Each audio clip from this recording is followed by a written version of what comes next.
Hi folks, this is Doug Roper here with a Fort Nelson community update. The town has initiated a bear response program, and here to tell us about it is Conservation Officer Barry Common. The bear response initiative came to town primarily because of high incidences of human-bear conflict. At that point, the town had made contact with the Conservation Service, and the Conservation Service coordinated with the Ministry of Force a temporary assignment, of which I was the successful candidate for. I've been provided the authorities under the Wildlife Act to manage bear-human conflict.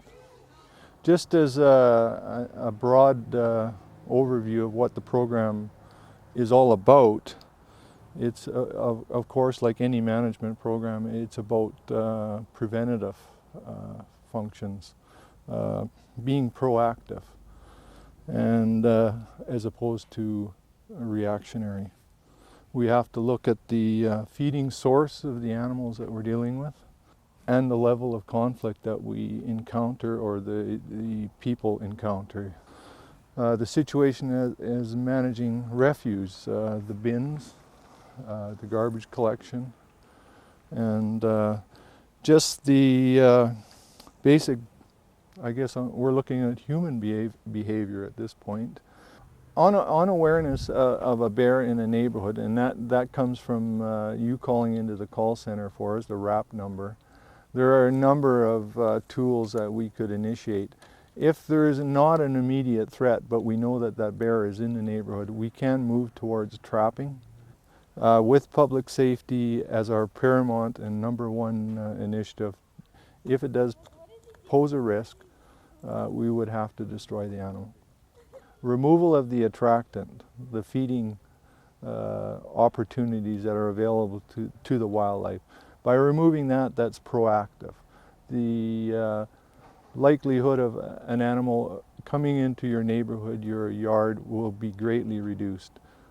I was asked the question, should I pack a gun, should I pack bear spray? And the only advice I could give to the public is, if you're going to utilize those tools, and that's what they are, be competent with what you have. Do not just go down to the hardware store and buy a can of bear spray. Have a look at it, practice it. If you're going to rely on that tool, have knowledge of how to use it. Thanks, Barry, with all that great information on our new bear response program. Now let's go to Lawrence Forsberg with a bear defense demonstration. There are a number of different products that are out in the marketplace and that can be purchased at most sporting goods stores. One of them is a Kodiak Bear Safety Kit. It comes complete with the bear launchers, the pen launcher, approved bear spray, horn, and it also can be clipped onto your side of your belt if you're out and about.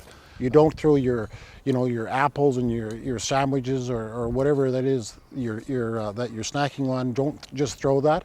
If he's used to that kind of stuff, he's coming to see because he's smelt something. So them are the type of bears that you're going to have to probably, in a lot of cases, use bear deterrent. But under most circumstances, 9 out of 10 times the bear, if it gets your human scent, it'll take off.